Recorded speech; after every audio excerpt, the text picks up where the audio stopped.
नमस्कार, एक बार फिर आपका स्वागत है। आप देख रहे हैं जी मध्य प्रदेश छत्तीसगढ़ में हूं विकास ब्रजेश सक्सेना। बड़ी खबर रायपुर से आपको बता रहे हैं, जहां छत्तीसगढ़ में मंत्रियों को विभागों का बंटवारा हो गया है। बड़ी खबर आपको बता रहे हैं, लगातार इस खबर पे तमाम जो विभागों के बंटवारे हुए हैं वो भी हम आप तक पहुंचा रहे हैं। और बड़ी खबर ये, विजय शर्मा गृह मंत्री बनाए गए, जो डेप्यूटी सीएम भी हैं। सीएम साय को सामान्य प्रशासन जहां दिया गया है, खनिज विभाग भी उनके पास है। अरुण साव को अगर बात की जाए तो पीडब्ल्यूडी विभाग की जिम्मेदारी उनको सौंपी गई है। साथ ही पूरी लिस्ट जो है मंत्रियों को किस तरह से विभागों का बंटवारा हुआ है वो भी टेलीविजन स्क्रीन पर ग्राफिक्स के जरिए आप तक हम पहुंचा रहे हैं।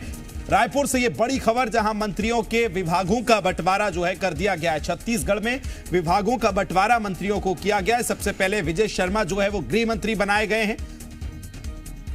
इसी के साथ सीएम साय की अगर बात की जाए तो सामान्य प्रशासन और खनिज विभाग उनको दिया गया है। अरुण साव को पीडब्ल्यूडी विभाग की जिम्मेदारी सौंपी गई है। बड़ी खबर आपको बता रहे हैं, मंत्रियों के विभागों का बंटवारा जो है वो कर दिया गया है। बृजमोहन अग्रवाल को शिक्षा विभाग की जिम्मेदारी और उच्च शिक्षा विभाग की जिम्मेदारी सौंपी गई है। साथ ही रामविचार नेताम की बात की जाए, आदिम जाति विकास, अनुसूचित जाति विकास के साथ पिछड़ा वर्ग, अल्पसंख्यक विकास, कृषि विकास एवं किसान कल्याण उनको दिया गया है। दयालदास बघेल की बात करें, खाद्य और नागरिक आपूर्ति एवं उपभोक्ता संरक्षण विभाग उनको दिया गया है। साथ ही केदार कश्यप वन एवं जलवायु परिवर्तन, तो वन मंत्री केदार कश्यप बनाए गए। लखनलाल देवांगन जो हैं वो वाणिज्य और उद्योग एवं श्रम विभाग उनको दिया गया है। श्याम बिहारी जायसवाल की बात की जाए, लोक स्वास्थ्य और परिवार कल्याण, चिकित्सा, आपको ये बता दें कि ये विभाग उनको दिए गए। ओपी चौधरी वित्त मंत्री जो हैं बनाए गए छत्तीसगढ़ के। तो विभागों का बंटवारा जो है मंत्रियों को कर दिया गया है। छत्तीसगढ़ से ये बड़ी खबर आप तक पहुंचा रहे हैं।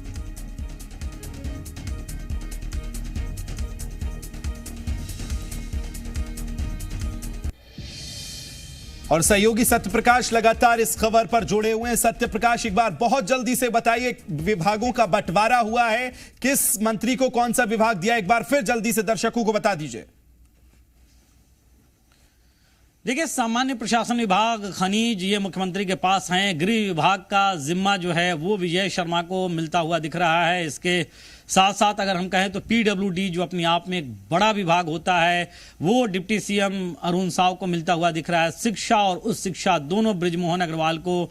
इसके साथ साथ अगर हम कहें तो जो महिला बाल विकास विभाग है वो लक्ष्मी रजवाड़े को मिलता हुआ दिखाई दे रहा है। वाणिज्य कर विभाग जो है वो कहीं ना कहीं लखनलाल देवांगन को मिलता हुआ दिखाई दे रहा है। तो अपने आप में नए और पुराने दोनों ही जो नेता है, जो पहली बार के विधायक हैं, उन्हें भी बड़े विभाग मिले हैं। ओपी चौधरी को जैसे वित्त विभाग, तो इससे समझिए कि नए और पुराने दोनों को जिस तरह से मंत्रिमंडल में शामिल किया गया विकास, उसी तरह से अब दोनों में ही बड़े विभागों का भी बंटवारा होता हुआ दिखाई दे रहा है। बिल्कुल सत्यप्रकाश, लौटूंगा आपके पास।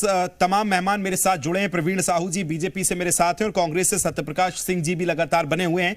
प्रवीण जी, आपके पास आ रहा हूं। मंत्रियों को विभागों का बंटवारा हुआ है इस बार, हालांकि आपने थोड़ा इंतजार जरूर करवाया, लेकिन ये बंटवारे जो किए गए विभागों के अलग अलग, किस तरह से देखते हैं, क्या स्ट्रैटेजी इस बार आपकी तरफ से इन विभागों के बंटवारे को लेकर लगाई गई है?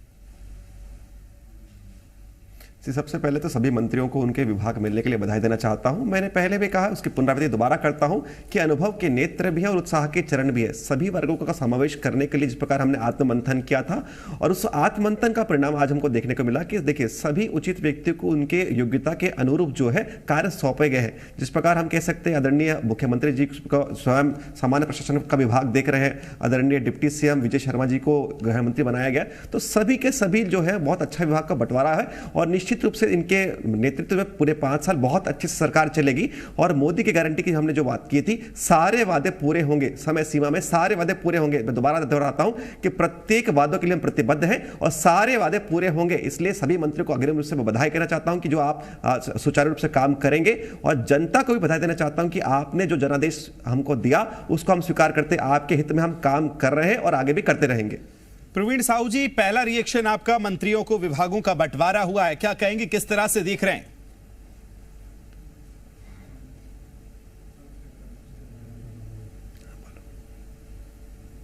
बोल दो। आप आवाज पहुंच रही है प्रवीण साहू जी आप तक? मेरी आवाज सुन पा रहे हैं? सवाल है जी, यही सवाल, पहला रिएक्शन आपका, मंत्रियों को विभागों का बंटवारा हुआ है, आप काफी समय से कह रहे थे कि इंतजार जो है आप कर रहे थे। सत्यप्रकाश जी, आपके पास आ रहा हूं, किस तरह से देख रहे हैं पहला रिएक्शन आपका? जी जी,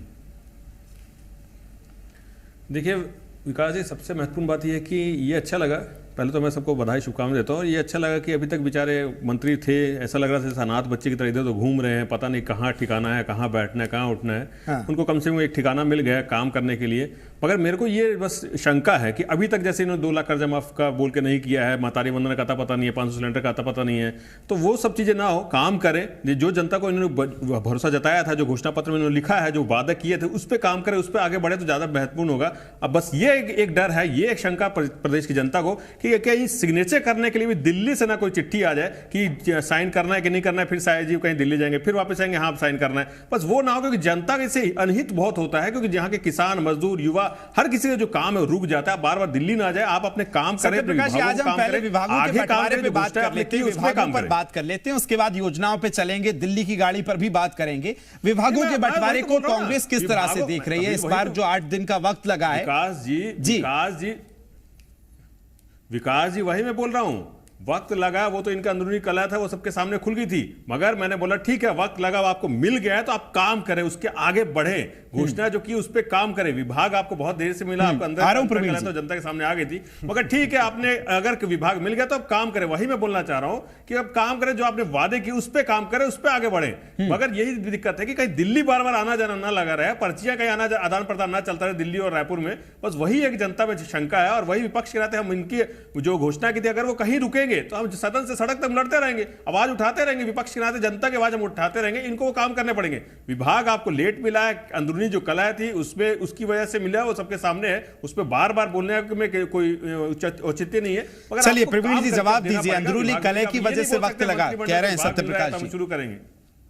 देखिए, अंतरकलह किन क्या है जनता जानती। जिस प्रकार पूर्व सरकार में अध्यक्ष टीएस सीधे जो स्वयं स्वीकार कर चुके हैं कैमरा के सामने कि वो मंत्री तो है लेकिन उनके पास कोई पावर नहीं है, और जो साइन करने की बात है वो तो स्वयं कैमरा के पटल पर कहा है कि साइन करने की अथॉरिटी तो उनके पास नहीं, जब तक सीएम हाउस से स्वीकृति नहीं आती उनके साइन का कोई औचित्य नहीं है। लेकिन भारतीय जनता पार्टी जिस प्रकार बहुत अच्छे से मंत्रालय का जो बंटवारा हुआ है, ये प्रमाणित करता है कि प्रत्येक योग्य व्यक्ति को उसके अनुरूप जो है कार्य बांटा गया है। और देखिए, जिस प्रकार आप कह रहे थे, आरोप लगा रहे थे मेरे भाई, मैं बताना चाहता हूं कि जिस दिन से हमारी सरकार बनी है, जनहित के काम हमने शुरू कर दिया है। जिस प्रकार पहले कैबिनेट की बैठक में हमने प्रधानमंत्री आवास का हमने स्वीकृति दे दी, मैं आपको बताना चाहता हूं कि हमने एक वादा किया था कि हम 2 साल का बोनस देंगे, और स्वर्गीय पूर्व प्रधानमंत्री आदरणीय श्रद्धेय अटल बिहारी वाजपेयी जी के जयंती पर, सुशासन दिवस पर हमने 3716 करोड़ के माध्यम से, रुपए के माध्यम से हमने 2 साल का बकायदा बोनस भी दे दिया।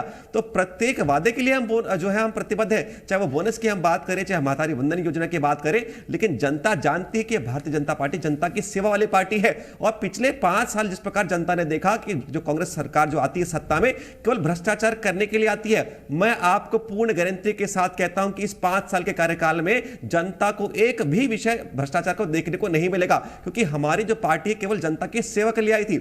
मैं आपको बताना चाहता हूं कि हमारा ध्येय वाक्य जो है सत्ता पर नहीं है, जनता की सेवा ही हमारा अंतिम वाक्य है। इसलिए चाहे वो मंत्रालय के विभाग के पहले की हम बात, बंटवारे के पहले की बात करूं, या वर्तमान परिस्थिति की बात करूं, या आगामी परिस्थिति की बात करूं, जनहित के सारे काम हम करेंगे और प्रत्येक वादे जो हमने कहे थे वो भी पूरे होंगे। और तो और जो वादे हमने नहीं भी लिखे हैं जनहित के विषय में, हम वो वादे भी पूरे करेंगे। इसलिए पूर्ण ठीक है, लौटूं मैं आपके पास, सत्यप्रकाश आपके पास आ रहा हूं और आपसे ये जानना चाहूंगा, सहयोगी लगातार सत्यप्रकाश बने हुए हैं, ये जो विभागों को लेकर जो बंटवारे से पहले भी हम लगातार चर्चा कर रहे थे और सोशल इंजीनियरिंग की जो हम बात कर रहे थे कि बीजेपी इस बार समय जरूर ले रही है लेकिन आगे का रोड मैप किस तरह से 24 को लेकर तैयार करना है उस राह पर आगे बढ़ती नजर आई थी। सत्यप्रकाश, इस पूरी लिस्ट को अगर हम देखें, जो विभाग दिए गए मंत्रियों को, क्या इसके पीछे सोच, क्या इसके पीछे स्ट्रेटजी?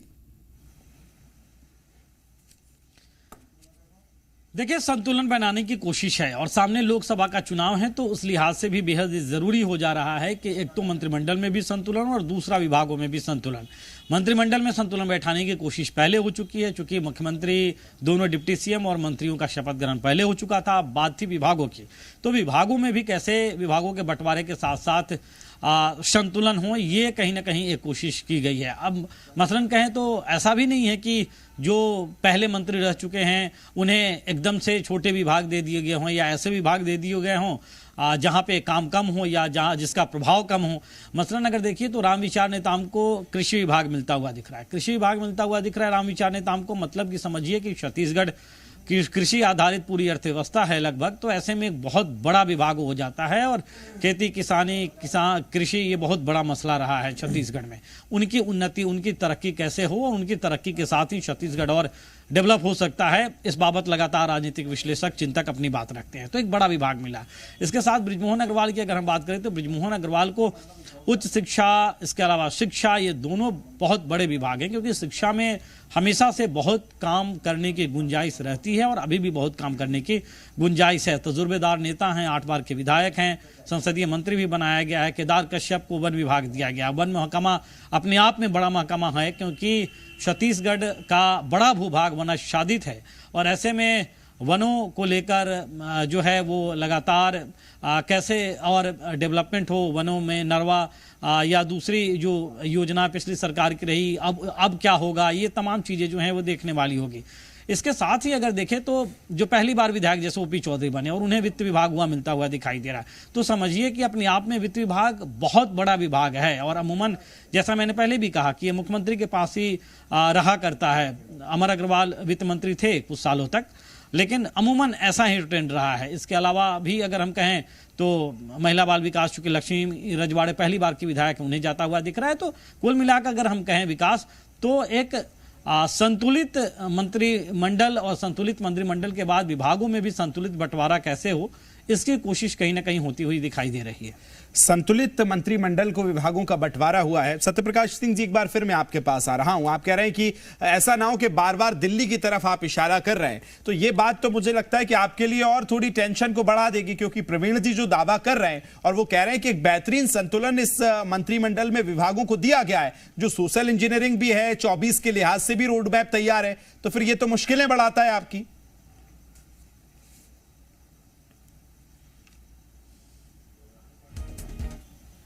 आपके अंदर में क्या चल रहा है वो जनता देख लिए।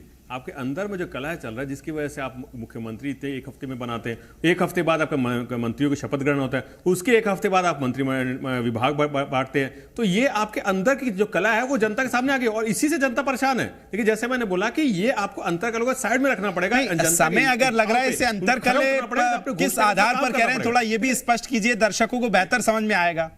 मैं वही तो बोल रहा हूं ना कि समय क्यों लग रहा था बताइए। समय इसलिए तो लग रहा था कि आपके अंदर क्या चल रहा है, कोई देखो खिचड़ी पक रही थी, भाई हमको ये विभाग चाहिए, हमको वो विभाग चाहिए, तो इसके लिए। और दिल्ली बार आना जाना चल रहा है। देखिए बादशाह जब तक ऊपर से आदेश नहीं भेजेगा ना, यहाँ पे काम नहीं होने वाला। आपको बार बार दिल्ली जाना पड़ेगा। छत्तीसगढ़ सरकार अब दिल्ली से चलेगी, रायपुर से नहीं चलने वाली। रिमोट कंट्रोल जो है दिल्ली में। आप चाहे तीनों राज्य की बात कर लीजिए, एमपी की बात कर लीजिए, राजस्थान में तो मंत्रिमंडल का गठन नहीं हुआ है, तो वहां से अब दिल्ली से आपको यहाँ छत्तीसगढ़ चलेगा, एमपी चलेगा, राजस्थान चलेगा। मगर छत्तीसगढ़ की बात करूं तो रायपुर अब दिल्ली से चलने वाला, वहां से रिमोट कंट्रोल चलेगा। मुख्यमंत्री जी देखिए बहुत अच्छे। ऐसे में सत्यप्रकाश जी, प्रवीण जी कहेंगे कि वो दिल्ली का क्यों ना कहें, जिस दिल्ली का आप ये कहते थे कि दिल्ली वाले छत्तीसगढ़ में जो प्रचार कर रहे हैं उसका कोई फर्क ज्यादा नहीं दिखेगा, उन्होंने एक तरफा जीत हासिल कर ली, अब दिल्ली से तो निर्णय आएंगे ना।